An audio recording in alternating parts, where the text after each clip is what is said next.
ఎంతమంది వాక్యం కొరకు సిద్ధంగా ఉన్నారు? Let's go. ఆలకించండి. ఇవాళ పరిశుద్ధాత్ముడు మనకు అనుగ్రహించిన వర్తమానం, రైజ్ అబౌవ్ ఫియర్, భయాన్ని అధిగమించేలా ఎదగండి అనే వర్తమానాన్ని వింటున్నాము. Rise above fear. I don't know why దేవుడు ఈరోజు ఈ వర్తమానం ఎందుకు చెప్పాడో కూడా తెలియదు నాకు. ఎవరి కోసం మాట్లాడుతున్నాడో, ఎందుకు మాట్లాడుతున్నాడో కూడా ఐ హావ్ నో క్లూ.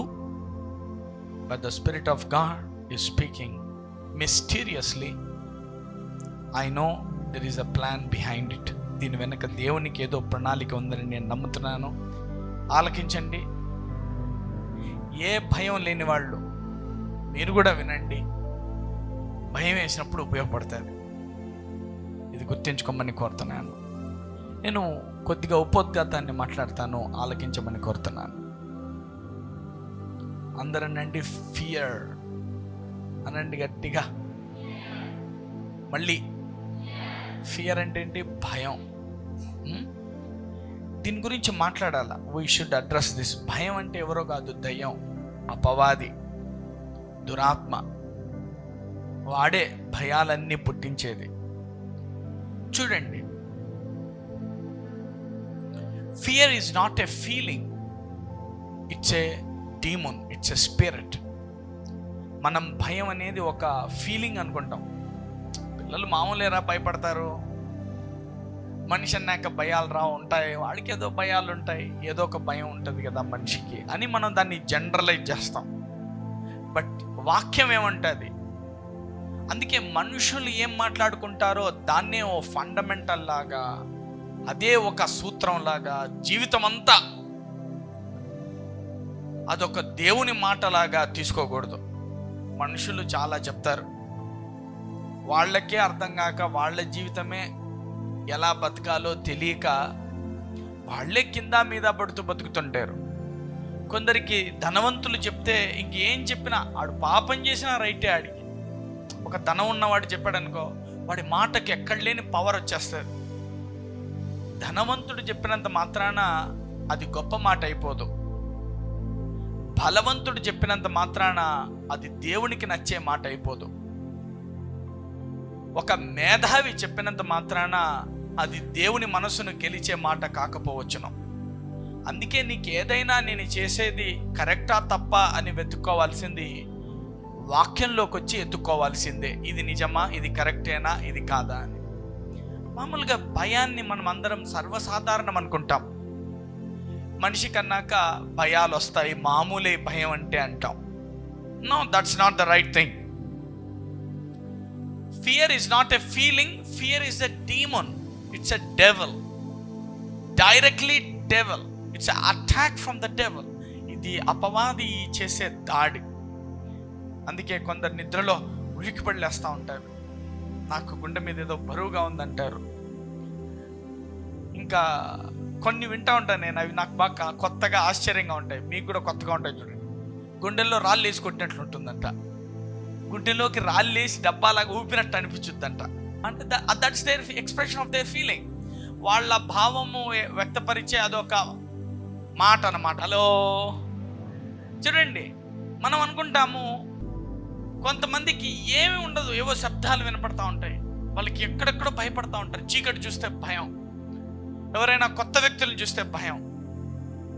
చంటి పిల్లలు దగ్గర నుంచి కొంచెం వాళ్ళకు ఊహ తెలుస్తుంటే తెలియకుండానే భయం నేర్చుకుంటా వస్తారు. అందుకే కొత్త వాళ్ళ దగ్గరికి వెళ్ళరాళ్ళు.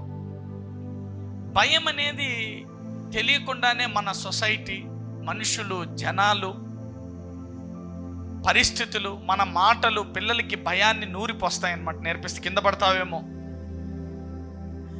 భయం మంచిదే, instinct. Fear is some kind of one kind of an instinct. అంటే ఇప్పుడు నువ్వు చిన్న పాపని తీసుకెళ్ళి నువ్వు దిగాలని నేర్పించి అప్పుడే నడక నేర్చుకుంది. ఆ పాపకి ఏం భయం తెలియదు, కానీ దిగేటప్పుడు భయంగా దిగుద్ది, ఇట్లా పట్టుకొని జాగ్రత్త పడుతూ దిగుద్ది.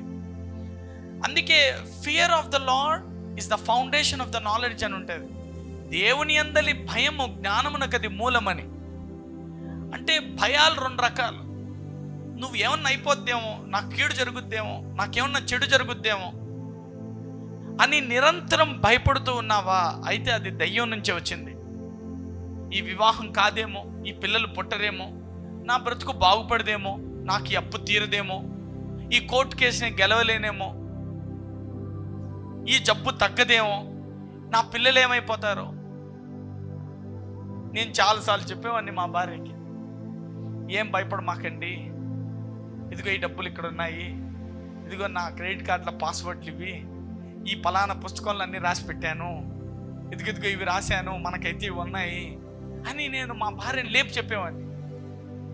నేనేమైనా అయితే మీరు ఏమైపోతారు అని. మామూలుగా చాలామంది మగవాళ్ళు ఇలా చేస్తారు. ఎక్కువ పిల్లల మీద ప్రేమ బాధ్యత ఉండేవాడికి ఇలాంటి ఫీలింగ్స్ వస్తాయంట.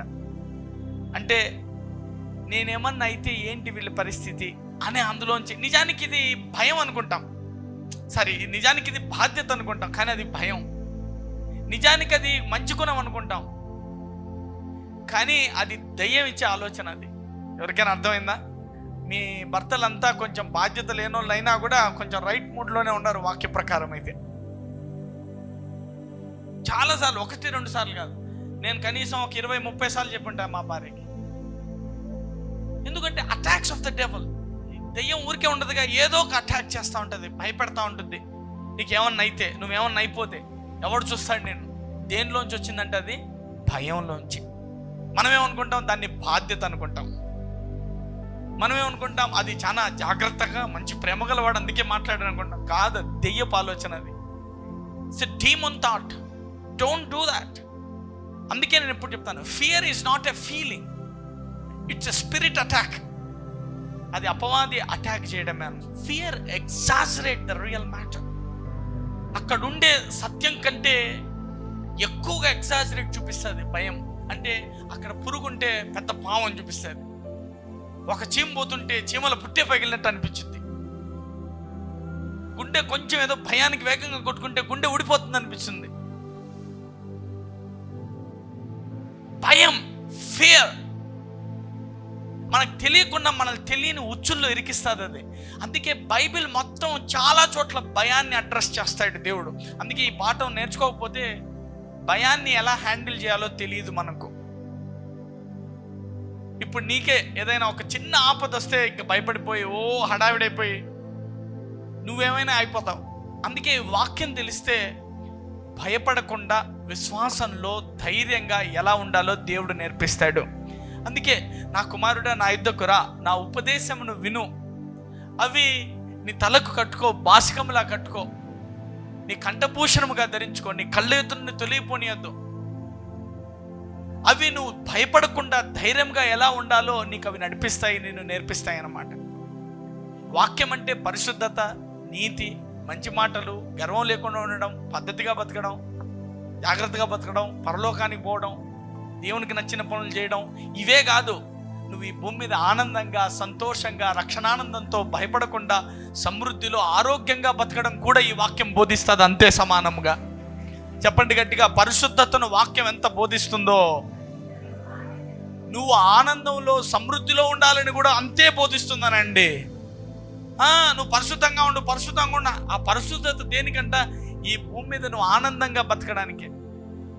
నీతి బోధలన్నీ వాక్యంలో చెప్పింది. నీవు పేదలకు ఇచ్చి చూడు, అంధకారము కూడా నీకు మధ్యాహ్నపు వెలుగులే ప్రకాశిస్తుంది అంటాడు. ఎందుకు ఇమ్మని నేర్పిస్తాడు? నువ్వు అంధకారంలో కూడా నీకు వెలుగు రావాలని. You have to understand this. ఎంతమందికి దేవుడు మాట్లాడుతూ ఉన్నాడు ఇవాళ? భయపడకూడదు, ఊరికే భయపడకూడదు అంటే భయం వచ్చేస్తుంది. చూద్దాం, ఒక వర్డ్స్ చూస్తే నేను మెల్లిగా దాంట్లోకి వెళ్దాం. Ephesians chapter 3 verse 17. ఎందుకు భయం వస్తుంది? Why we fear a lot even though we believe in him. ఎందుకు భయం వస్తుంది అనే దాన్ని చూద్దాం. Ephesians 3:17. తన మహిమైశ్వర్యము చొప్పున మీకు దయచేయవలెని ననియు. 3:17. Okay, let's see. ఒకసారి 3:16 పెట్టు. 15, 14.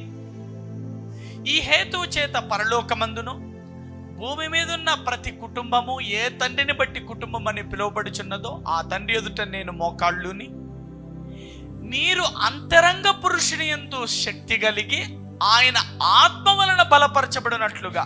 అందరు చెప్పండి గట్టిగా, అంతరంగ పురుషుని యందు శక్తి కలిగి ఆత్మ వలన బలపరచబడినట్లుగా.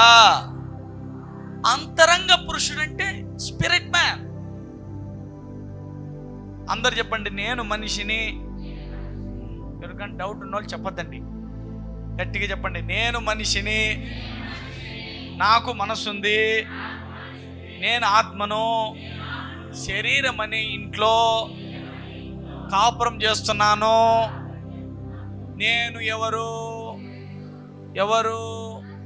ఆత్మను చెప్తున్నాడు. మీరు అంతరంగ పురుషుని యందు శక్తి కలిగి, అంటే you should be strong in the spirit. ఎప్పుడైనా మీరు శరీరంలో బలహీనమయ్యారా? శరీరంలో నువ్వు ఎట్లా బలహీనమైతివో ఆత్మలో కూడా నువ్వు అట్లా బలహీనుడు అయిపోతావు అంట.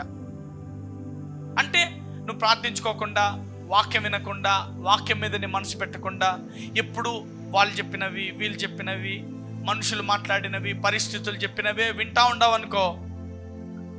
ఇప్పుడు ఉట్టి అన్నం తింటా ఉంటే శరీరం బలపడతా ఉంటుంది. ఉట్టి వాక్యమే విని ఉపవాసం ఉన్నామంటే,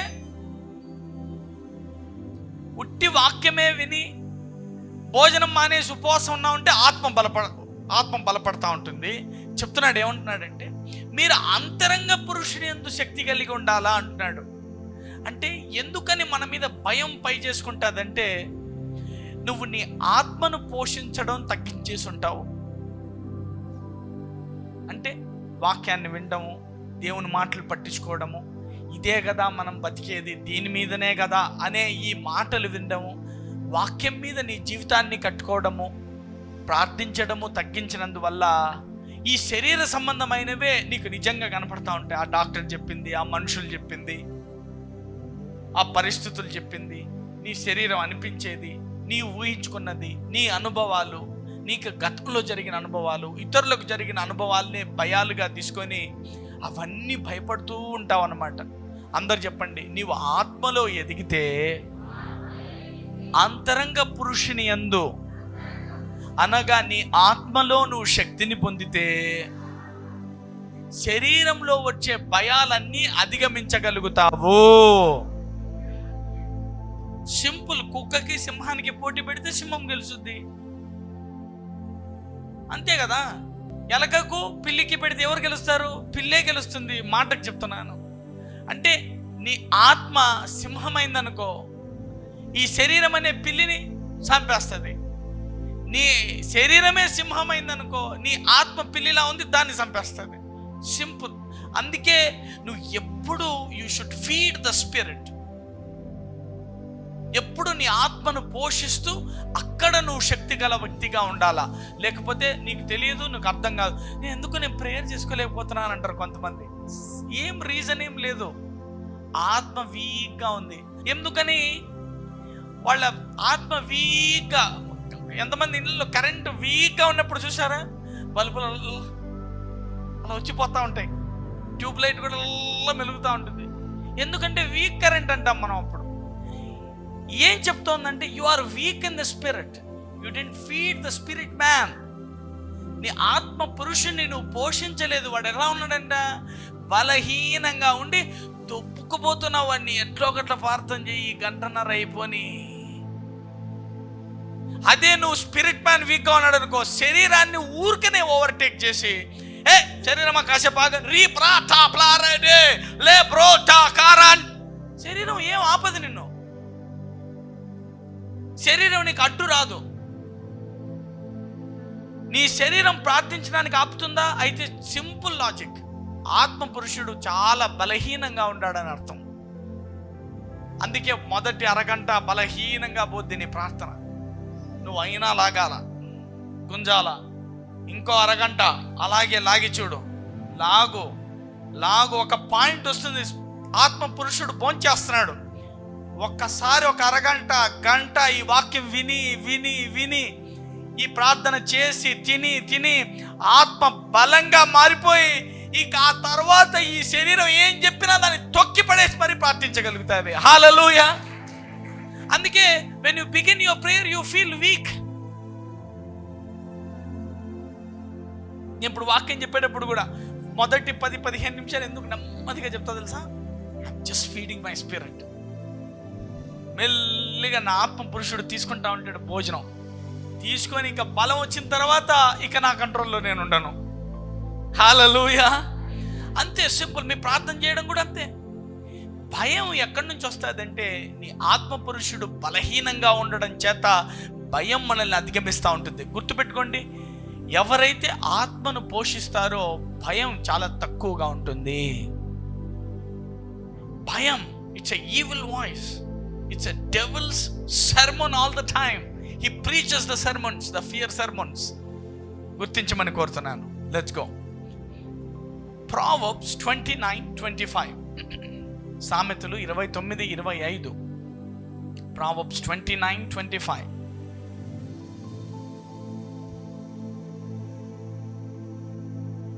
భయపడుట వలన మనుషులకు ఉరివచ్చును, యెహోవా యందు నమ్మిక ఉంచువాడు సురక్షితముగా నుండును. చూడండి, దేనికి భయం? నువ్వు ఏ దానికి భయపడతావో అది ఊరిలా చుట్టుకుంటుందంటే నిన్నొచ్చి. కొంతమంది అసలు భయభక్తులు లేకుండా బతుకుతుంటారు. దాని గురించి కాదు నేను చెప్పేది. మంది వేసుకోకుంటే ఏమైంది బా, నిర్లక్ష్యం ఇది. ఇది భయం లేనితనం కాదు, ఇది భయభక్తులు లేకపోవడం నిర్లక్ష్యం. ఇది గుర్తించాలా. నేను చెప్పే వాక్యాన్ని పుర్రెకొక బుద్ధి కదా, ఎవరికి కావాల్సిన వాళ్ళు తీసుకుంటా ఉంటారు. మందులు వేసుకోవాలి, మందులకు భయపడతామా మనం? వేసుకోకుండా ఏం కాదు. భార్య ఏమో వేసుకో అంటాడు. పోతావు లేదా, ఏం మందు బా అంటా ఉంటాడు ఒక ఆయన.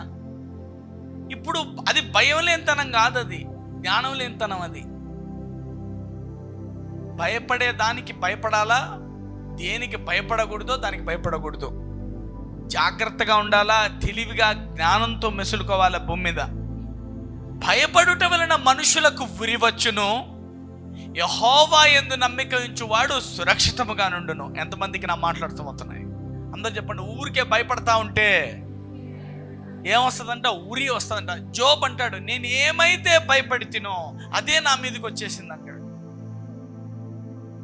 రోజు తన పిల్లల గురించి దహన బలులు అర్పించేవాడంట. దేంతో అర్పించేవాడంటే, ఏమో నా పిల్లలు ఏమైనా పాపం చేశారేమో, ఏమన్నా వచ్చుద్దేమో నా పిల్లల మీదకి అని రోజు భయపడుతూ అర్పించేవాడు. నువ్వు భయంతో దేవునికి ఏదైనా చేసినా, అందుకే బైబిల్లో ఉంటుంది పరిపూర్ణమైన ప్రేమ భయమును వెళ్ళగొడుతుందని. అంటే నిజంగా నువ్వు నీ దేవుని ప్రేమను అర్థం చేసుకుంటే నువ్వు భయపడాల్సిన అవసరం ఉండదన్నమాట. హల్లెలూయా. ఎంతమందికి నా మాట్లాడుతూ ఉంటున్నాయి? Let's see 2 Timothy chapter 1:7. దేవుడు మనకు శక్తియు ప్రేమయు ఇంద్రియ నిగ్రహము గల ఆత్మను ఇచ్చనే గాని పిరికితనము గల ఆత్మను ఇయ్యలేదు.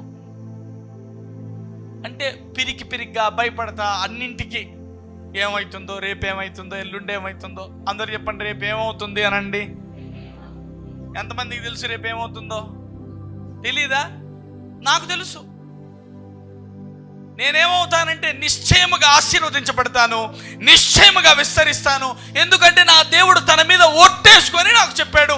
అందరు చెప్పండి, నా భవిష్యత్తు ఏమిటో నేను బాగా ఎరుగుదును. ఈ మధ్యలో భయమే రాని, పర్వతాలే విరిగి పడ్డని,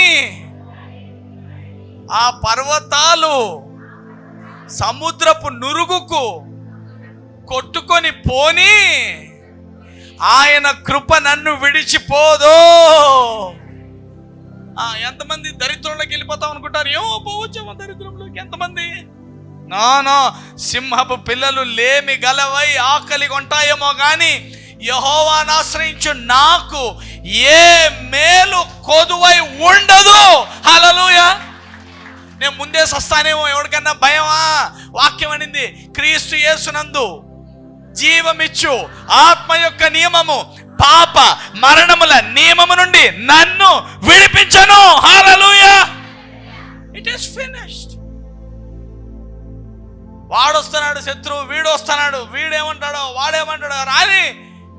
if the devil comes against me in one way, he will flee from me in 7 ways.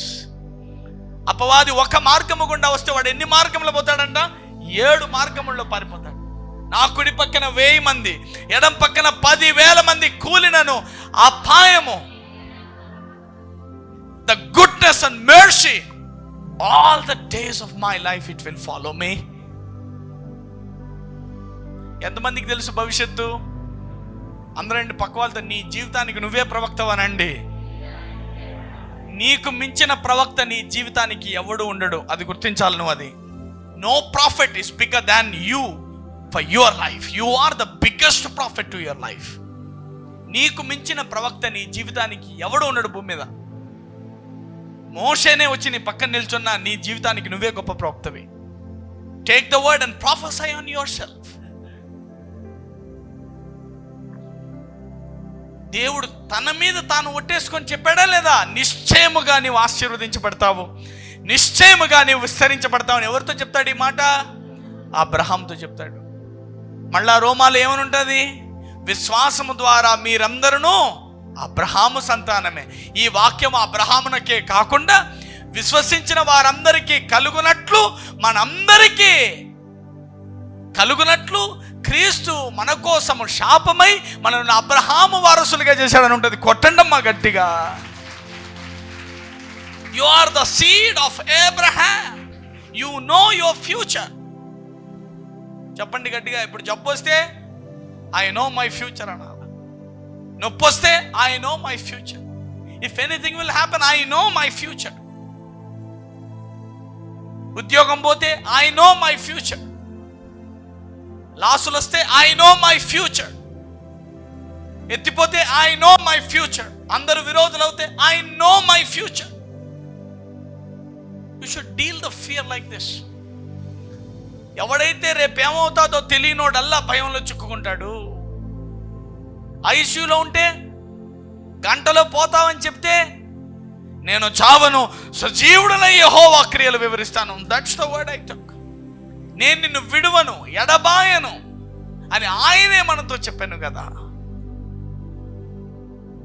అందుకే మనం మంచి ధైర్యంతో చెప్పగలిగిన వారమై ఉన్నాము. యెహోవా నా సహాయకుడు, నేను దేనికి భయపడను, నరమాత్రులు నాకేమి చేయగలరు. You have to claim this. పిల్లలు ఏమైపోతారో, ఈ పిల్లల భవిష్యత్తు ఏమవుద్ది చెప్పే ఎంతమంది తెలుసు మీ భవిష్యత్తు? Hallelujah. You are not a sinner. నువ్వు పాపివి కాదు. ఆయన నువ్వు పాపివని, ఇది మార్చుకో అది మార్చుకో అని చెప్పేది దేనికంటే నీలో పరివర్తన కోసమే. నిన్ను ఖండించి ఈ వాగ్దానాన్ని నువ్వు అనుభవించకుండా చేయాలని కాదు. హల్లెలూయా. ఎంతమందికి వాక్యం అర్థం అవుతున్నది? Matthew chapter 10 verse 28. ఆత్మను చంపనేరక దేహమునే చంపువానికి భయపడకుడి, కానీ ఆత్మను దేహమును కూడా నరకములో నశింపజేయగలవానికి మిక్కిలి భయపడుడి. హల్లెలూయా. మీరు భయపడితే గీపడితే నాకు భయపడండి, కానీ పోయి కష్టాలను చూసి అపవాదిని చూసి భయపడతారేంటి అంటున్నాడు ఆయన. వాడు మహా అయితే నీ శరీరాన్ని చంపేస్తాడేమో. ఆత్మ చనిపోతే నువ్వు నా దగ్గర కన్నా వస్తావు. నీకొకటి తెలుసా, నేను నీ శరీరాన్ని చంపగలను, నీ ఆత్మను కూడా లేకుండా చేయగలనని. ఇంత పెద్ద ప్రత్యక్షత మీకు చెప్తే మీకు జీర్ణం అయిద్దో లేదో. నరకం ఎంతకాలం ఉంటుందంట? పురుగు చావదు, అగ్ని ఆరదు. కానీ దేవుడు నిత్యము అలా నరకాన్ని యుగయుగాలకు ఉంచడంట. ఆయన ఎంతకాలం ఉంచాలనుకుంటాడో అంతకాలం ఉంచి ఆ తర్వాత ఆ ఆత్మలనే లేకుండా చేస్తాడంట. మీకు అర్థం కాలేదా నేను చెప్పిన మాట? ఇప్పుడు ఈ కాగితం ఉందనుకోండి, ఒక కాగితం. ఆ కాగితమే లేకుండా ఉంటే ఎలా ఉంటుంది? అంతే, గాల్లో గాలి అయిపోద్ది. అది ఉన్నది కూడా తెలియదు కదా. పౌడర్ ఉంటుంది, ఇలా కొట్టేస్తే ఎక్కడుందో కూడా తెలియదు. అది చూస్తే ఇంత పౌడర్ పోసుకొని ఉంటాం, ఎలా అంటే ఎక్కడికి వెళ్ళిపోయిందో తెలియదు. అది అలా నువ్వు దేవుని దగ్గరికి వెళ్ళాక నిన్ను నరకంలో వేసినా కూడా కొంతకాలానికి నిన్ను విడుదల చేయబోయి ఇక నీ ఆత్మను కూడా నశింపజేస్తాడంట. శరీరాన్ని అందుకే చెప్తున్నాడు ఆయన. ఆ మాట ఇక్కడ ఎందుకు రాశాడో గుర్తించాల. It's a mystery. అదొక మర్మం. నువ్వు ఈ భూమి మీద అపవాదిని శరీరాన్నే చంపగలుగుతాడు, కానీ నేను ఇక్కడ నీ శరీరాన్ని చంపగలను. నేను నీ ఆత్మను కూడా లేకుండా చేసేవాడని నువ్వు నాకు భయపడాలి ఎక్కువ అంటాడు. మన వాళ్ళు పరిస్థితులకు భయపడతారు, కష్టాలకు భయపడతారు. నిజానికి భయపడితే దేవునికి భయపడి ఆ పాపం చేయకుండా ఉండాలి. దేవునికి భయపడి ఆ తప్పు చేయకుండా, ఆ మోసం చేయకుండా ఉండగలగాలి. ఎందుకంటే he's the one who makes you disappear even your spirit.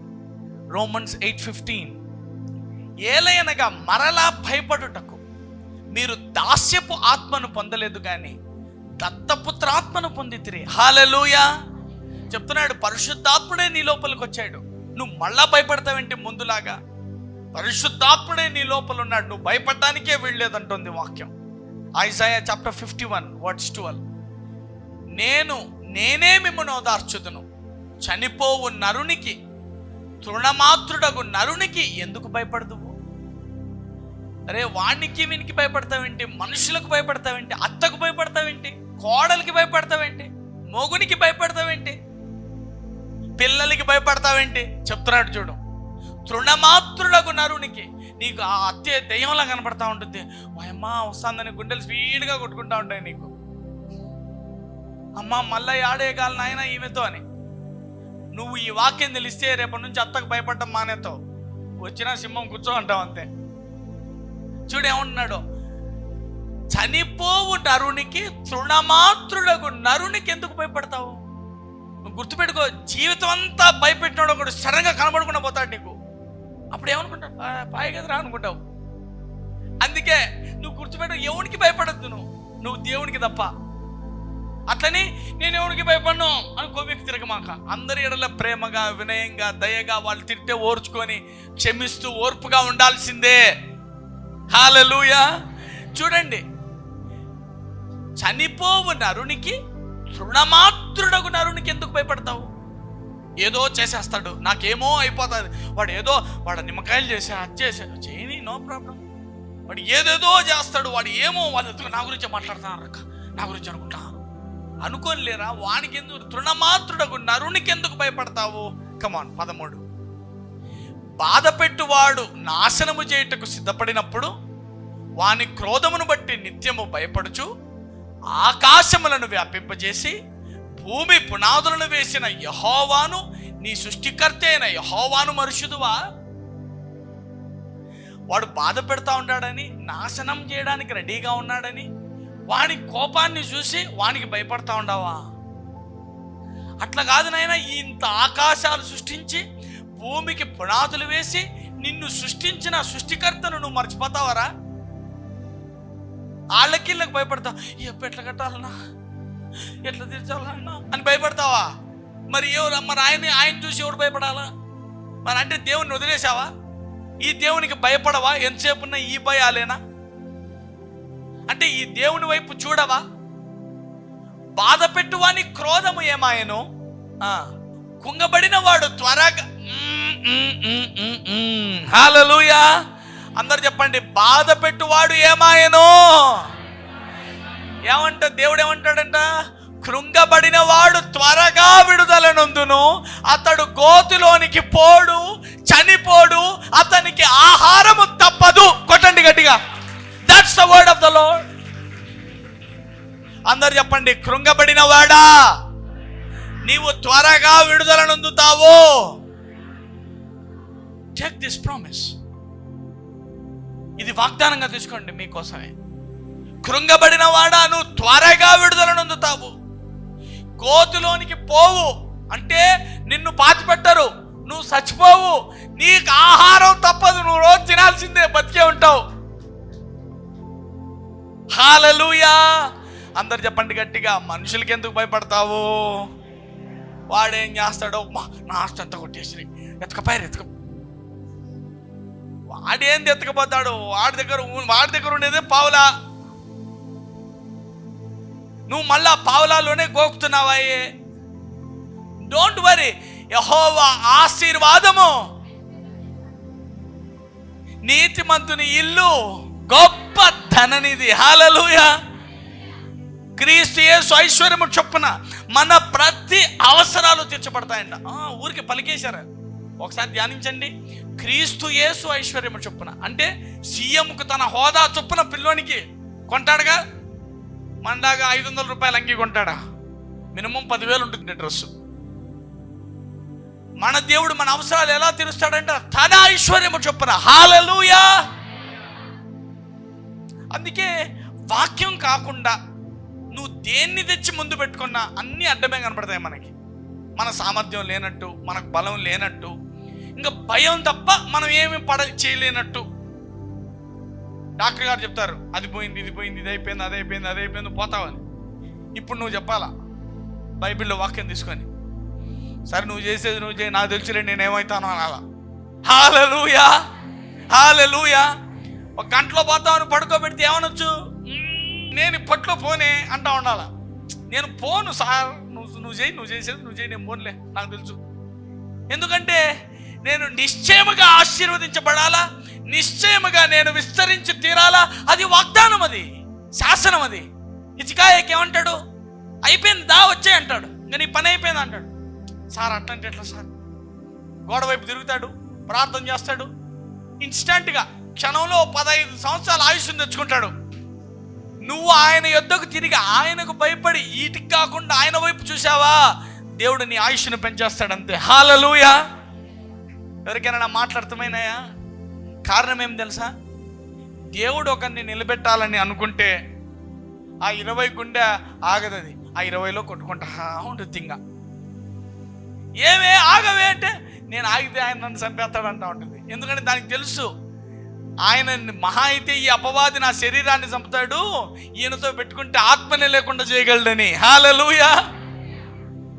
Don't worry, నీ జోబిలో ఉండే ఆ 100 రూపాయలు అల్లాడిపోతూ ఉంటుంది, 100 పెరుగుతూ ఉండాలి, తప్పదు కదా దానికి. ఆడబడి ఈడబడి నానా తిప్పలు పడుతూ ఉంటుంది. ఎందుకు? ఏమై నెత్తి మీద అబ్రహాం ఆశీర్వాదం ఉంది కదా. హల్లెలూయా. అబ్రహాం అంటాడు లోతు నీకేం కావాలో తీసుకుని అయినా నువ్వు పదా, నీకు ఎక్కడ కావాలంటే అక్కడ పో అంటాడు. లోతంతా చూసి పచ్చని పొలాలు, మంచి నీరు గల ప్రాంతాన్ని తీసుకుని, అన్నా నేను ఇటు పోతాను, పో ఏం కాదు, నీకు యాది కావాలో తీసుకోపా, నీకన్నా పాపం పంటలు పండితే కానీ బాగుపడలేవునైనా. బంగారు తండ్రి, ఆ పశువులు గొడ్లే నీ ఆధారం అయ్యే, నువ్వు పో చెప్తా, నాతో దేవుడు మాట్లాడినాడు పో. నీ తండ్రి ఇంటి నుండి, నీ బంధువుల ఇంటి నుండి నువ్వు బయటికి రా, నీవు చూసిన దేశం అంతా నీకు ఇస్తానని నాకు వాగ్దానం చేశాడు, పద అనుభవం నీకేం కావాలో తీసుకో చెప్తా అంటే, ఏదేను వలెను దేవుని తోట వలెను ఉన్న స్థలాన్ని ఎన్నుకున్నాడంట. ఏమైంది లాస్ట్కి? అబ్రహాము ఏది మొత్తం కటిక నేల, ఎండిపోయిన భూమి తీసుకున్నా ఆశీర్వదించబడ్డా లేదా? అబ్రహాము కంటే ఆశీర్వదించబడిన వాడు బైబిల్లోనే లేడు. హల్లెలూయా. అందుకే తెచ్చి నిన్ను అబ్రహాం ఆశీర్వాదంతో కలిపాడు. అందుకే నువ్వు ఎప్పుడు దేనికి పరిగెత్తాల్సిన పనిలా. అందరు చెప్పండి, నా నెత్తి మీద అబ్రహాం ఆశీర్వాదం ఉందనండి. నన్ను తీసుకెళ్ళి ఎక్కడన్నా ఎడారిలో పెట్టినా, మంచి బిస్లరీ బాటిల్ తాక్కుంటూ వస్తాను బయటికి, నేను నీళ్ళు ఎడారిలో పెట్టిన, that should be our nature. అబ్రహాంకి ఏముంది? ఎక్కడ ఏమన్నా ఉందా? ఎండిపోయిన భూమి, అమ్మ లేరు, నాయన లేడు, బంధువులు లేరు, ఎవరు లేడు. ఇప్పుడు భార్యను వేసుకొని ఊదుకుంటూ పోయినాడు.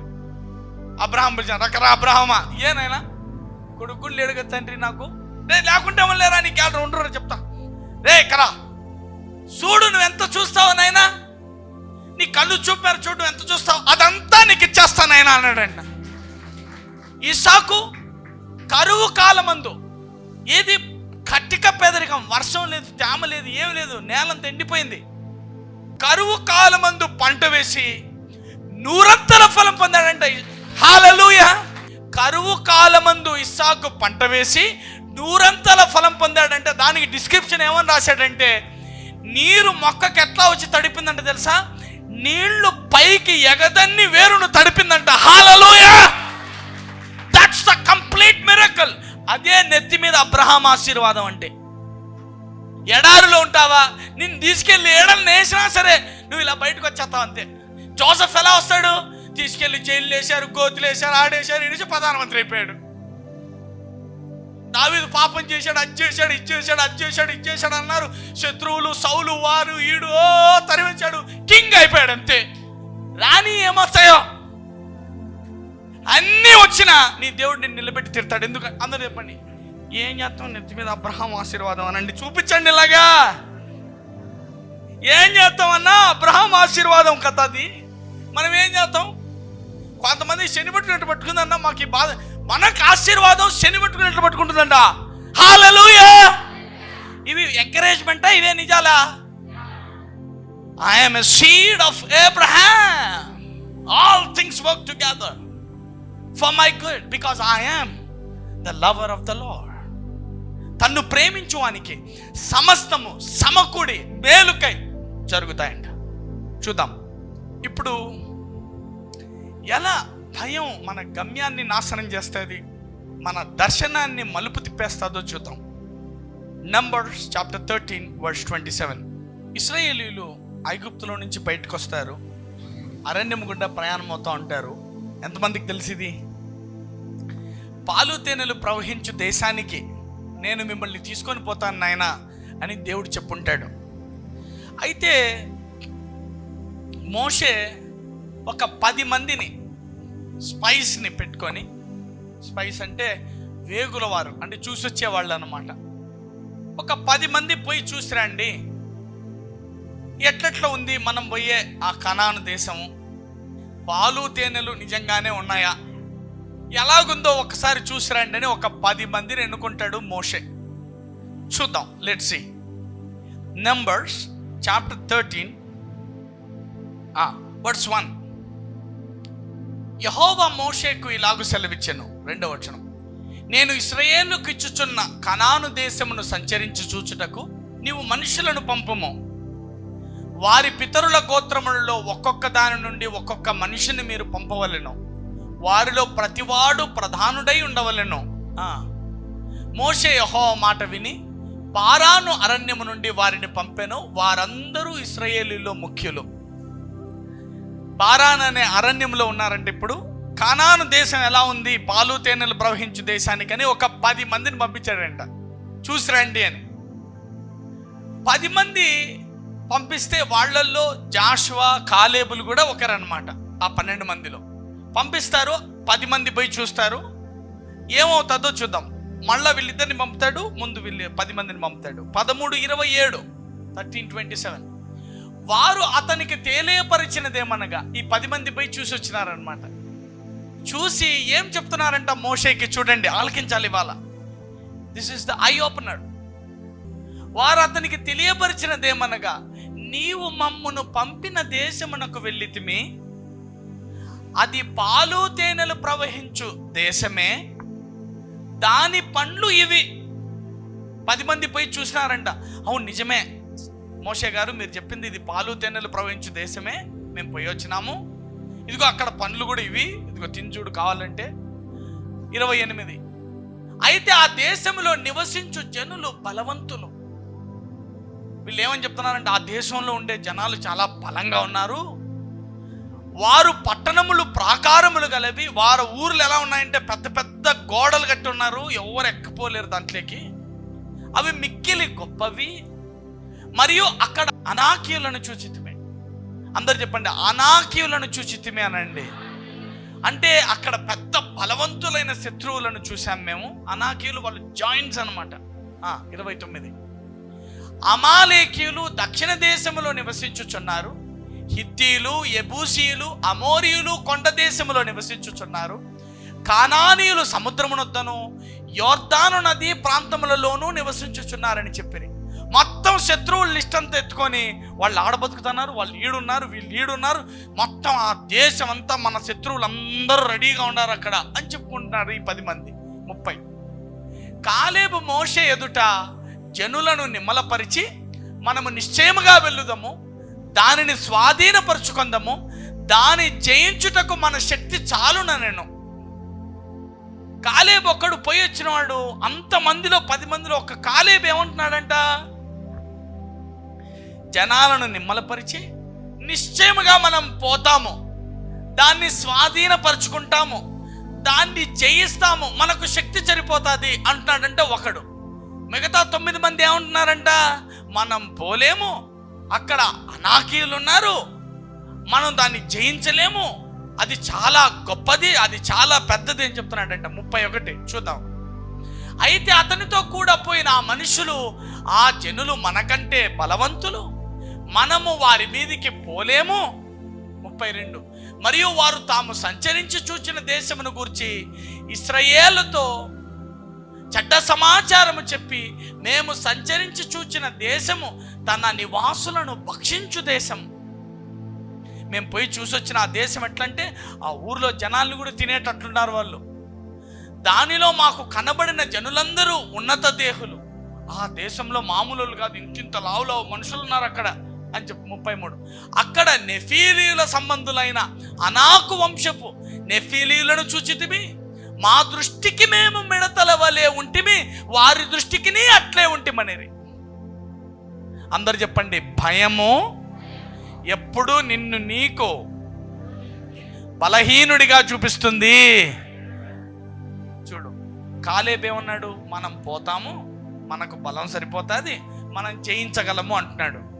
పోయిన ఈ మిగతా 9 మంది ఏమంటున్నారు, మనకు బలం చాలదు, అక్కడ లావు మనుషులు ఉన్నారు, పెద్ద ప్రాకారాలు ఉన్నాయి, మనం ఎక్కలేము, నాకైతే వాళ్ళని చూస్తే వాళ్ళ ముందర నేను మిడతలా కనపడుతున్నాను, నాకే కాదు వాళ్ళకు కూడా నేను మిడతలానే ఉన్నాను, ఇంతింత ఎత్తెత్తు మనుషులు ఉన్నారు, అక్కడికి మనం పోనేలేము, ఆ కనానుకు పోలేము, ఆ పాలు తేనెలు ప్రవహించే దేశానికి పోనేలేమని సమాచారాన్ని చెప్తున్నారంట.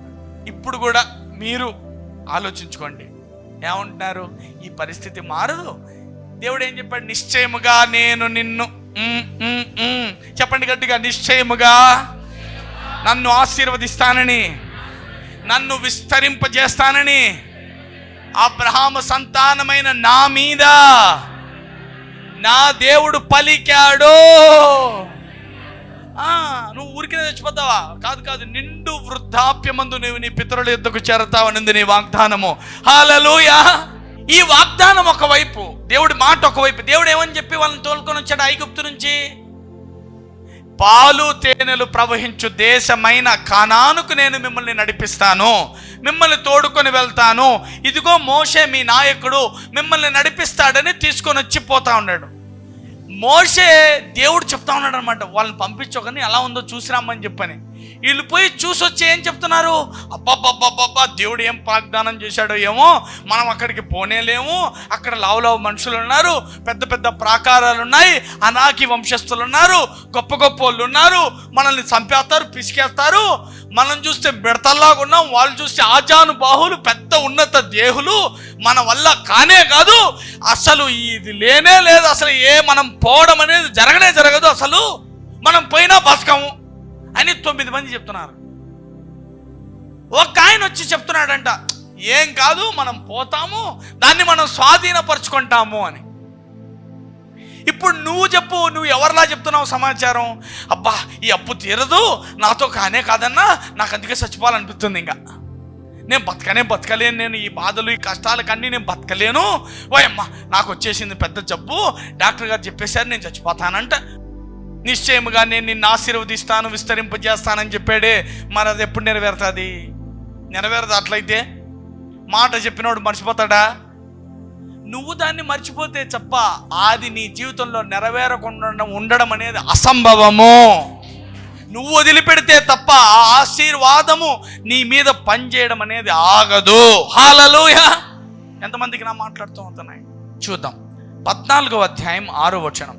అప్పుడు దేశమును సంచరించి చూచిన వారిలో నుండి నూను కుమారుడైన యెహోషువయు యెఫున్నె కుమారుడగు కాలేబును బట్టలు చింపుకొని ఇశ్రాయేలుల సర్వ సమాజముతో మేము సంచరించి చూచిన దేశము మిక్కిలి మంచి దేశము. జాషువా కాలేబులు ఏం చెప్తున్నారంట, వాళ్ళంతా అట్లా చెప్తా ఉండారని వీళ్ళ కోపం వచ్చి ఏం చేశారంటే తెలుసా, బట్టలు చించుకుంటున్నారంట. ఇప్పుడన్నా వినండిరా, మేము చెప్పేది వినండిరా, వాళ్ళు చెప్పేదానికి వినాకంటారా నాయన అని బట్టలు చింపుకొని చెప్తున్నారంటే ఏమని తెలుసా, మేము చూసి వచ్చినాము కదా, వాళ్ళేమో అట్లా చెప్తా ఉన్నారు, మేము కూడా చూసి వచ్చినాం, మేము మనుషులమే కదా అని బట్టలు చింపుకొని చెప్తున్నారంటే ఏమని తెలుసా, మేము సంచరించి చూచిన దేశము మిక్కిలి మంచి దేశము.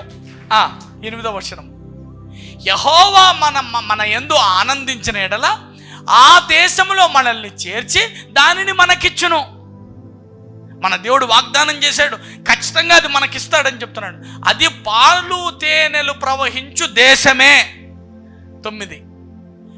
మెట్టుకు మీరు యెహోవా మీద తిరగబడకుడి, ఆ దేశ ప్రజలకు ఏం చెప్తున్నారు చూడు జాషువా కాలేబులు, అక్కడ ఉన్నోళ్ళని చూసి మీరు భయపడద్దండి, మనల్ని వారు తినరు, వారే మనకు ఆహారం అవుతారంటున్నారంట. హల్లెలూయా.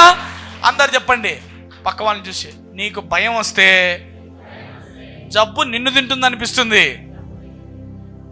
నీకు విశ్వాసం వస్తే జబ్బునే నువ్వు తింటావు అనిపిస్తుంది. హల్లెలూయా. ఇక్కడ భయపడిపోయిన 9 మంది ఏమంటున్నారు, మనల్ని వాళ్ళు తింటారన్నా మిడతల్లాగా ఉన్నాం మనము అని అనిపించింది వాళ్ళకి. ధైర్యంగా ఉన్న వీళ్ళకేమనిపిస్తుంది, వాళ్ళు మనల్ని తినేది ఏంటన్నా మనమే వాళ్ళని తింటామని వీళ్ళకి అనిపిస్తుంది. వారి నీడ వారి మీద నుండి తొలగిపోయాను. యెహోవా మనకు, వీళ్ళు ఎంతసేపు అక్కడున్న వాళ్ళ మనుషుల బలాలను కట్టిన గోడలను చూడట్లా, ఎంతసేపు ఏమంటున్నారు, యెహోవా మనకు తోడై ఉన్నాడు, వారికి భయపడకూడనిరి. హల్లెలూయా. ఆ సర్వ సమాజము వారిని రాళ్లతో కొట్టి చంపవలననగా, జనాలందరూ చూసి ఏమంటున్నారంటే వీళ్ళని రాళ్లతో కొట్టి చంపాల రంగా అంటున్నారంట. ఏది ఇట్లా చెప్పినందుకు. Hallelujah, hallelujah. Numbers chapter 14:36. ఆ దేశమును సంచరించి చూచుటకై మోషే చేత పంపబడి తిరిగి వచ్చి ఆ దేశమును గూర్చి చెడ్డ సమాచారము చెప్పుట వలన సర్వ సమాజము అతని మీద సనుగునట్లు చేసిన మనుష్యులు, అనగా ఆ దేశమును గూర్చి చెడ్డ సమాచారము చెప్పిన మనుషులు యెహోవా సన్నిధి తెగులు చేత చనిపోయిరి. Come on, let's see. ఇక్కడ మనం పోలేము, ఆ దేశానికి పోలేము, అక్కడ ఉన్నత దేహులు ఉన్నారు, మన వల్ల కాదు, మనం పోలేము, మనం జయించలేము అన్న వాళ్ళు ఏమైపోయారంట, చనిపోయారంట తెగులు వచ్చి. యెహోషువ కాలేబులు ఒక్కరే ఆరంభించినప్పటి నుంచి అంతం దాకా ఉండి వాళ్ళు ఆ గమ్యానికి చేరి పాలు తేనెలు ప్రవహించు దేశాన్ని చూశారంట. హల్లెలూయా. ఎంతమందికి నా మాట్లాడుతూ అవుతున్నాయి? అందరు చెప్పండి, నీకే సమాచారం వస్తున్నదనండి. జయిస్తున్నాము, మేము జయిస్తామనిపిస్తుందా, మేము జయించలేమనిపిస్తుందా, మేము ఆ గమ్యానికి చేరతామనిపిస్తుందా, చేరలేమనిపిస్తుందా, ఈ జబ్బు తగ్గుతుందనిపిస్తుందా, తగ్గదనిపిస్తుందా, ఈ అప్పులు తీరతాయనిపిస్తుందా, తీరదనిపిస్తుందా, నీకేమనిపిస్తుంది అనే దాన్ని బట్టి నువ్వు నీ ఆశీర్వాదంలో నిలబడతావో నిలబడవో తెలుస్తోంది ఇప్పుడే. లేదు, ఆయన వాక్యం నా మీద ఉంది, అబ్రహాం ఆశీర్వాదం నా మీద ఉంది, నేను ఈ భూమి మీద నిశ్చయముగా ఆశీర్వదించబడతాను, నిశ్చయముగా విస్తరిస్తాను, నా దేవుని నామమునకు మహిమకరముగా నేను బ్రతికి నేను ఈ భూమిని విడిచిపెడతాను అని నేను నమ్ముతున్నానంట. లేదా, నిశ్చయముగా అదే జరుగుతుంది నీకు. అందుకే అన్నాడు, నమ్ముట నీ వలనైతే నమ్మువానికి. హల్లెలూయా. పక్క వాళ్ళు చెప్పండి, నువ్వేమి నమ్ముతున్నావు అనండి. అందరు చెప్పండి గట్టిగా, కానాను దేశము నిర్ణయింపబడింది, దేవుడే పంపాలనుకున్నాడు, ఆయనే నాయకుడిని పెట్టి నడిపిస్తున్నాడు. పగలు మేఘస్తంభము, రాత్రి అగ్నిస్తంభము. ఆకలేస్తే మన్నా, చికెన్ కావాలంటే పూరేళ్ళు, నీళ్లు కావాలంటే బండలోంచి నీళ్లు.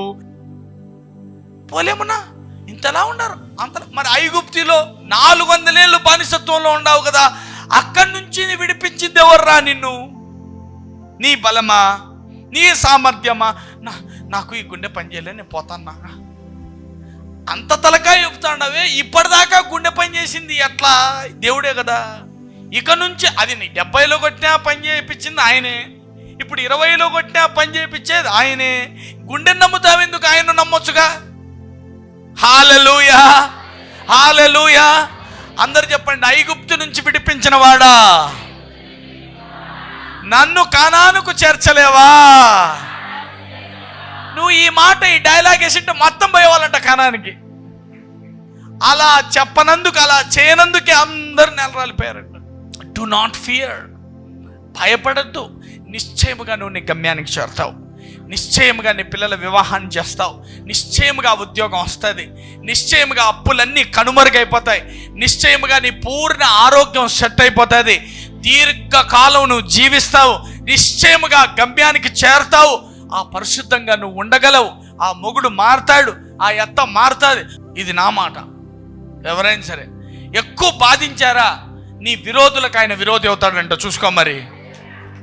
అందరండి, ఓ విరోధులారా, నా దేవుడే నీకు విరోధం అయితే నువ్వు తట్టుకుంటావా? అందుకే నువ్వు విరోధి కావద్దు వాళ్ళకు. నీ శత్రువులు ఎదుట నీకు భోజనం సిద్ధపరుస్తాడంట. హల్లెలూయా. అన్ని అమ్మేశావా? ఏం భయపడద్దు. దానికి 10 కొనుక్కుంటావు. కొంతమంది బంగారు పెట్టేశారు, పోయిందంతా బంగారు పోయింది, అదేమ్మా ఇదేమ్మా అన్ని స్థలం అమ్ముకున్నాను, అన్నీ అమ్ముకో. అమ్మేశావా, డోంట్ వరీ, మొత్తం మళ్ళా తిరిగిస్తాడు 4 హల్లెలూయా. అందుకే నెవర్ ట్రస్ట్ యువర్ మనీ. అప్పుడప్పుడు అన్నీ తీసేస్తాడు. ఎందుకు తెలుసా? నువ్వు ఎవరు నమ్ముతావో చూద్దామని. డైలాగ్ కొట్టడం సులభం, అప్పుడప్పుడు ఉన్నవన్నీ పీకుతాడు. పీకి ఇప్పుడు ఏమంటావు అంటాడు. కాదు నాయన, ఐగుప్తు నుంచి పిలిపించింది నువ్వేగా, 400 ఏళ్ళు తరతరాలు బానిసల కింద ఇటుకలు మోసినాము నాయన, మమ్మల్ని విడిపించి అద్భుత రీతిగా పోషిస్తున్నావు. ఇప్పుడు అందుకే నాతో దేవుడు చెప్పిన మాట ఎంతమంది జ్ఞాపకం ఉంది? డబ్బుందా, దాన్ని అస్సలు చూడొద్దన్నాడు. డబ్బు లేదా, అసలుకే చూడొద్దన్నాడు. అందరండి, ఉన్నప్పుడు చూడకూడదు దాన్నండి, లేనప్పుడు అసలే చూడకూడదనండి. చెప్పండి, ఉన్నప్పుడు చూడకూడదు, లేనప్పుడు అసలే లేదే అని ఒక క్షణం కూడా బాధపడకూడదు. ఉందా, నాకుందని అసలు పట్టించుకుని కూడా కూడదు అంటదండి. డబ్బుతో వ్యవహరించాల్సిన పద్ధతి ఇదే. ఎందుకంటే ఉన్నప్పుడు లేనప్పుడు ఆయనే మనకు ఆధారం. చూడండి, ఇది ఏం చేస్తుందంటే ఫియర్ డెస్టినీ డెస్ట్రాయర్, విజన్ డివియేటర్. మన గమ్యానికి మనం పోకుండా ఈ భయం మనల్ని నాశనం చేసేస్తుంది. మన దేవుడిచ్చిన ఆ వాక్యాన్ని మనం దాన్ని చూడకుండా మనల్ని దారి మళ్ళిచ్చేస్తుంది భయం. ఒకరేమో పోలేము, మనమే మిడతలం అయిపోతాం, మనం చనిపోతా ఉంటున్నారు. ఒకరేమో మనం పోగలుగుతా ఉంటున్నారు, దేవుని కోపం వచ్చేసింది. నేనే మిమ్మల్ని నడిపిస్తుంటే పోలేమని చెడ్డ సమాచారం చెప్తారు ఆ భయంతో. పద, తెగులు చేత నాశనం అవ్వండి అన్నాడంట. ఎవరైతే వెళతా ఉన్నారో వాళ్ళని తీసుకొని వెళ్ళాడంట. అందరండి, మేమంతా పోతామనండి, మా గమ్యానికి చేరతామనండి, మేము చావమనండి, సజీవులమై యెహోవా క్రియలు వివరిస్తామనండి. నాలో, నా కుటుంబంలో, నా సంఘములో, నా సంఘములోని ప్రతి వ్యక్తిలో వ్యాధి, లేమి, మరణం అనేది ఉండదు. అందరు చెప్పండి, భయము దేవుడు చెప్పిన వాగ్దానాలనైనా నీ జీవితంలో నెరవేరకుండా చేస్తుంది. దేవుడే చెప్పిన మాటలు కూడా నెరవేరవేమోనని నిన్ను దారి మళ్ళిస్తుంది. అందుకే ఈ భయంతో అందుకే ఎప్పుడు వాక్యమే చూసుకోవాలా. ఏంటరా ఎప్పుడు వాక్యమే అంటారు 24 గంటలు? నీకేం తెలుసున్నా, దారిలో మధ్యలో భయం వచ్చి కలుసుకుంటే అది తినేస్తుంది. చూద్దాం, జాన్ చాప్టర్ 19:1. అప్పుడు పిలాతు యేసును పట్టుకొని ఆయనను కొరడాతో కొట్టించెను. సైనికులు ముళ్లతో కిరీటమును అల్లి ఆయన తల మీద పెట్టి ఊదారంగు వస్త్రం ఆయనకు తొడిగించి ఆయన యుద్ధకు వచ్చి, యూదుల రాజా శుభమని చెప్పి ఆయన అరచేతితో కొట్టిరి. యేసయ్యను సిలువ వేసే సమయం అన్నమాట. ఆయన హింసించి ముళ్ళది పెట్టి కొరడాలతో కొట్టి ఆయన హింసిస్తున్నారంటే ఏమైందో చూద్దాం. 4వ వచనం. పిలాతు మరలా వెలుపలికి వచ్చి, ఇదిగో ఈయన యందు ఏ దోషమును నాకు కనబడలేదని మీకు తెలియనట్లు ఈయనను మీ యొద్దకు వెలుపలికి తీసుకొని వచ్చుచున్నారని వారితో అనెను. ఆ ముళ్ళ కిరీటమును ఊదారంగు వస్త్రమును ధరించిన వాడై యేసు వెలుపలికి రాగా పిలాతు, ఇదిగో ఈ మనుష్యుడు అని వారితో చెప్పాను. పిలాతుకేమో యేసయ్యలో ఏ తప్పు కనిపించడం లేదంట సిలువ వేయడానికి, ఏ దోషము కనపడడం లేదంట సిలువ వేయడానికి. అందరు చెప్పండి గట్టిగా, యేసయ్య సిలువ వేయడానికి పిలాతుకు ఒక్క దోషము కూడా కనబడలేదనండి. చూద్దాం 6వ వచనం ఏమైందో. ప్రధాన యాజకులను బంట్రోతులను ఆయన చూసి సిలువ వేయమో అని కేకలు వేయగా పిలాతు ఆయన యందు ఏ దోషమును నాకు కనబడలేదు కనుక మీరే ఆయనను తీసుకొని పోయి సిలువ వేయడని వారితో చెప్పాను. జనాలేమో సిలువ వేయండి యేసయ్యని అంటున్నారంట. పిలాతుకేమో ఒక్క తప్పు కనపడడం లేదంట. ఇక నేనైతే సిలువకు పంపించలేను, మీరే తీసుకెళ్లి సిలువకి వేసుకోండి అంటున్నాడంట పిలాతు. 7వ వచనం. అందుకు యూదులు, మాకొక నియమము గలదు, తాను దేవుని కుమారుడనని ఇతడు చెప్పుకొనెను గనుక ఆ నియమము చొప్పున ఇతడు చావడలని అతనితో చెప్పిరి.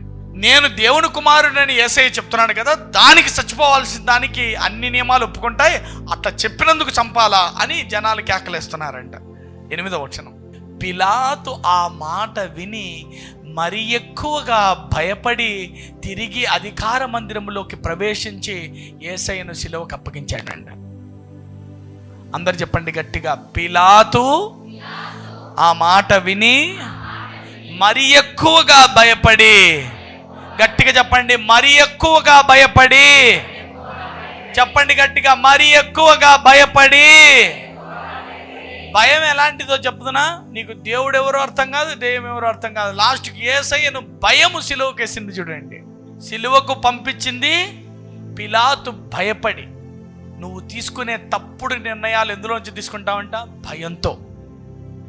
యేసయ్యను సిలువకు అప్పగించింది దేనికంట? భయంతో.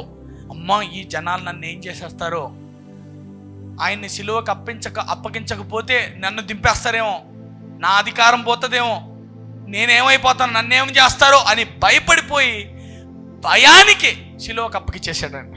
నిజానికి యేసయ్యలో ఒక్క లోపం కూడా కనపడలేదంట పిలాతుకు చంపడానికి. భయము యేసయ్యను సిలువకు అప్పగించేసింది. చూడండి, చెప్పండి గట్టిగా, భయపడితే తప్పుడు నిర్ణయాలే చేస్తావు.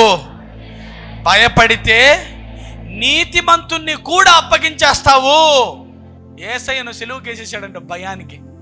Thank you lord Jesus. ఇంకా చాలా ఉంది చెప్పడానికి, నేను ఇక్కడితో ఈ వర్తమానాన్ని ముగిస్తాను. Thank you Jesus, thank you Jesus.